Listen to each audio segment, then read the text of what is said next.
आप देख रहे हैं बिहार ग्राउंड न्यूज फास्ट और मैं हूं संजीव। लोकतंत्र की महापर्व की जो शुरुआत है वो हो चुकी है और दूसरी चरण की मतदान संपन्न भी हो चुकी है। और बिहार लोकसभा क्षेत्र में जो है पहली चरण की जो मतदान थी वो 4 सीटों की हुई और वही दूसरी चरण की मतदान हुई वो 5 सीटों की हुई। हम सबसे पहले बात करेंगे जो राजनीतिक दल के जो भी पार्टियां हैं वो सारे के सारे वो अपनी सियासत में ये कह रहे हैं कि हम जीत रहे हैं। लेकिन सबसे पहले हम जो बात करने वाले हैं वो करेंगे कटिहार लोकसभा क्षेत्र से। और अभी हमारे साथ रंजन जी जुड़ चुके हैं। देखिए, कटिहार के सांसद अभी दुलाचल गोस्वामी वर्तमान में जेडीयू के सांसद है और उनके जो विपक्ष में अभी जो कांग्रेस ने उम्मीदवार बनाया है तारिक अनवर भी काफ़ी मजबूत लग रहे हैं और वहां से हो सकता है इस बार तारिक अनवर जीत जाए, जहां मुसलमानों की काफ़ी अच्छी आबादी है। और वहीं दुलाचल गोस्वामी लगातार दो बार लगातार सांसद वहां से रह चुके हैं। उनके ऊपर काफ़ी वहां के लोगों में आक्रोश है और इसी का फ़ायदा तारिक अनवर को मिल रहा है और वोटिंग भी संपन्न हो गई है। और जिस तरह मोदी का भी इफेक्ट चला है, लेकिन फिर भी वहां से तारिक अनवर जीतने के उम्मीद में आ गए हैं। जिस तरह तेजस्वी यादव ने उनके लिए काफ़ी जाकर मजबूती से उनका सपोर्ट किया, इसलिए वो जीत सकते हैं वहां से। दूसरी चरण की वोटिंग जो है बिहार में किशनगंज लोकसभा क्षेत्र के भी हुई, उसके बारे में क्या कहना चाहते हैं? किशनगंज से जो वर्तमान में कांग्रेस के सांसद है और कांग्रेस के सांसद जावेद, और वहाँ तिनकुनिया मुकाबला इसलिए हुआ कि एमआई के प्रदेश अध्यक्ष इमाम भी वहाँ से चुनाव लड़ रहे हैं। साथ ही जेडीयू ने भी एक मुस्लिम प्रत्याशी को ही दिया है और तीनों मुस्लिम प्रत्याशी है। लेकिन जो कांग्रेस के जावेद से जो नोक थोड़ा वहाँ के लोगों में आक्रोश बनी है, वो वहाँ से एमआईएम के प्रदेश अध्यक्ष वो भी आ गए हैं। तो और जेडीयू जो पहले मुसलमान कुछ नीतीश को वोट करते थे, आज उनसे भी खफा हो गए हैं और वह एमआईएम के और जावेद के साथ गए हैं। इसलिए वहाँ से कांग्रेस भी इस बार सीट निकाल सकती है।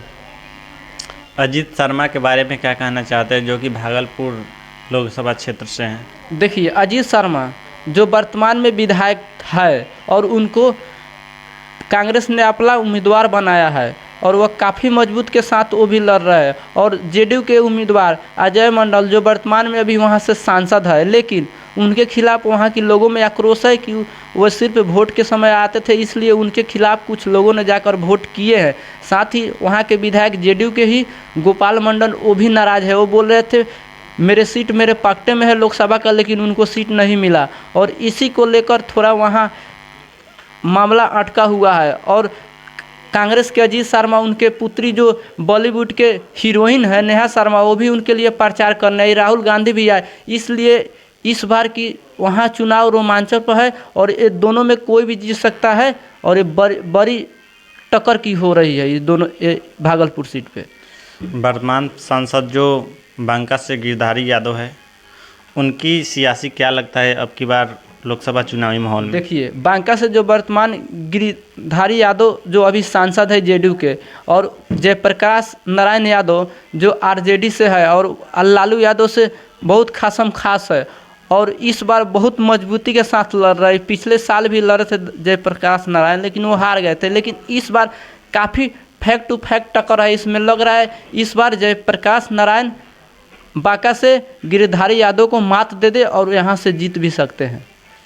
चलिए, कटिहार, किशनगंज और भागलपुर और बांका, इन चारों सीटों के बारे में हम लोग विस्तार से जानें और बिहार के जो सबसे हॉट सीट बनी हुई है उन सीट के बारे में जानेंगे।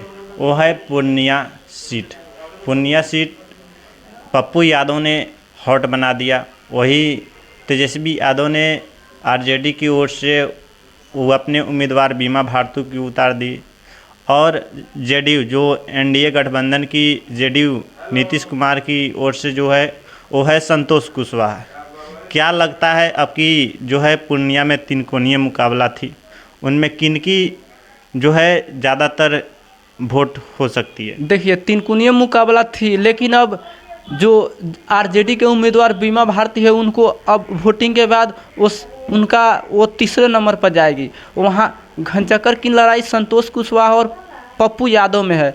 पप्पू यादव वो व्यक्ति है जो 2 साल पहले से वहाँ इतना मजबूती के साथ तैयारी कर रहे थे और उन्होंने अपने पार्टी का विलय कांग्रेस में भी कर दी, लेकिन कांग्रेस ने उनके साथ ना उनको सीट दिला पाई और ना ही वो निर्दलीय चुनाव लड़े, वो भी काफ़ी मजबूत है। वहीं जो जेडीयू के संतोष कुशवाहा है उनके लिए नीतीश कुमार, नरेंद्र मोदी जैसे बड़े बड़े लोग उनके प्रचार के लिए आए और ये मुकाबला हॉट बनी हुई है, लेकिन यह मुकाबला संतोष कुशवाहा और पप्पू यादव के बीच है और इसमें हो सकता है अगर पप्पू यादव हारेगी तो इसका मेन कारण बीमा भारती हो, लेकिन अभी कह नहीं सकते कि पप्पू यादव हार रहे हैं। लेकिन ये अब बहुत टक्कर हो गई है पप्पू यादव और संतोष कुशवाहा में, किसी के इफेक्ट में बराबरी का मुकाबला है, इन दोनों में कोई जीत सकते हैं। हम लोग जो है 5 सीटों के बारे में विस्तार से बात किए। क्या लगता है इस बार जो इन दूसरी चरण की जो लोकसभा सीट की वोटिंग हुई है, इन 5 सीटों में से किन पार्टी की जो है ज़्यादा सीटें निकलेगी? देखिए, ये जो दूसरे चरण की 5 सीटों है इसमें लग रहा है कि कांग्रेस ने बाजी मार ली है। जिस तरह कटिहार से कांग्रेस की जीत होने की सुनिश्चित आगे है वो लड़ाई में, साथ ही किशनगंज से पहले से उनका सांसद है वो भी काफ़ी मजबूत हो गया है। साथ ही भागलपुर में कट्टाकट्टी की चक्कर है और इसमें दोनों में कोई जीत सकते हैं। और बांका में जयप्रकाश नारायण यादव की काफ़ी मजबूत पकड़ बताई जा रही है। वहाँ के लोगों को सूत्रों के हवाले से खबरें उनके पक्ष में वोट वहाँ की गई है। वहीं पूर्णिया से भी लड़ाई जेडीयू के संतोष कुशवाहा और पप्पू यादव के बीच है। और आपने पूछा ये 5 सीटों का गुनागणित, तो कटिहार से कांग्रेस के प्रत्याशी हो सकते हैं आगे निकल जाए और वो काफ़ी मजबूत स्थिति में आ गए, वोटिंग वहाँ समापन भी हो गई है। और वहीं दूसरे किशनगंज जो वर्तमान में कांग्रेस के सांसद थे उनके जीतने का उम्मीद इसलिए बढ़ गई है कि वहाँ 3 कोणीय मुकाबला हो गया है। एमआईएम के प्रदेश अध्यक्ष वहाँ से स्वयं उम्मीदवार है। साथ ही बांका से जयप्रकाश नारायण यादव का काफ़ी अभी मजबूत स्थिति में आ गए, जिस तरह उनके साथ तेजस्वी और लालू ने एकदम हामी भर दी। और उसके बाद आता है भागलपुर से अजय मंडल और अजीत शर्मा के बीच कांटे की टक्कर है और इसमें हो सकता है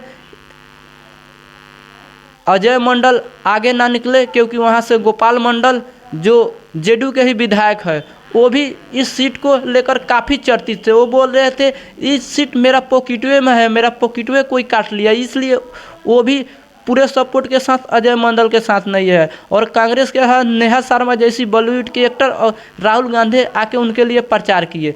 और वहीं पूर्णिया की एक सीट बच जाती है। पूर्णिया पर भी कसम कस की लड़ाई है, जहां से हो सकता है कि लास्ट में अगर जीत जेडीयू के उम्मीदवार संतोष कुशवाहा की होगी तो यह बीमा भारती के चलते होगी। जिस तरीके से तेजस्वी यादव ने अंतिम क्षण में आकर पप्पू यादव के हराने के लिए पूरा समर्पित कर दिए कि हाँ बीमा भारती के लिए वो 4 से 5 दिन आके लगातार वहाँ डट गए और 40 से 50 विधायक भी आए और इसलिए हो सकता है। लेकिन पप्पू यादव भी हार नहीं रहे हैं, मुकाबला टाइट है और इस 5 सीटों में से 3 पे महागठबंधन कह लीजिए एनडीए की बढ़त बताई जा रही है और 2 पर कांटे की टक्कर है। इसलिए इस साल का चुनाव रोमांचक इस चरण में हो गई है। यानी कि आपके कहने के हिसाब से जो है वो साफ तौर कहा जाए तो एनडीए गठबंधन की 3 सीटें अभी दिखाई दे रही है और जो 2 सीटें पे मामला ये फंसी हुई है, तो एक सीट पे है वो है जो कि काफ़ी सुर्खियों में है, वो है पूर्णिया लोकसभा सीट। उस पर जो है संतोष कुशवाहा जेडीयू के उम्मीदवार है और निर्दलीय है पप्पू यादव। इन्हीं सीट को लेकर अभी जो है कहीं नहीं कहीं तो महागठबंधन की खाते में यह सीट नहीं जाते दिख रही है। देखिए इस सीट पर अभी बात अटकी है और साथ ही जो भागलपुर का सीट है वो अटकी है। लेकिन जो नरेंद्र मोदी का 40 का 40 टारगेट है और पूरे भारत में 400 का टारगेट है, अगर इस स्थिति से जाए तो उनका सपना अधूरा रह जा रहा है। और मोदी का एम फैक्टर भी काम नहीं कर रहा है, सब जगह उनका एम फैक्टर भी काम नहीं कर रहा है। इसलिए ये चुनाव मोदी के लिए काफ़ी चुनौतीपूर्ण हो गए हैं। कुछ उनके नाम पे वोट पड़ रहा है, लेकिन जिस तरह कैंडिडेट के ऊपर वहाँ की लोगों में आक्रोश है, उसके लेकर काफ़ी नरेंद्र मोदी को हो सकता है नुकसान हो। इस 5 सीटों में अगर 3 पर ही कांग्रेस, जेडीयू और जो उनके गठबंधन के साथ है अगर वो जीतते हैं तो ये काफ़ी बड़ी बात होगी। इस बार जो है मोदी कह रहे हैं 400 पार हो जाएगा। 400 पार तो होने की बात छोड़िए, बिहार में कह रहे हैं 40 में 40, लेकिन 40 में अगर 30 के आसपास से हम, मेरे जानकारी के अनुसार ये 30 के पास जाएगी और एक बहुत उनके लिए झटका होगी। लेकिन वो तो 400 पूरे भारत भर में 400 से पार करने की उम्मीद रखे हैं। देखिए 400 पार का सपना इस साल पूरे भारत का तो हम लोग पूरे तरीक़ा से हम लोग का पकड़ नहीं है, लेकिन 40 में हो सकता है उनको 30 ही आए और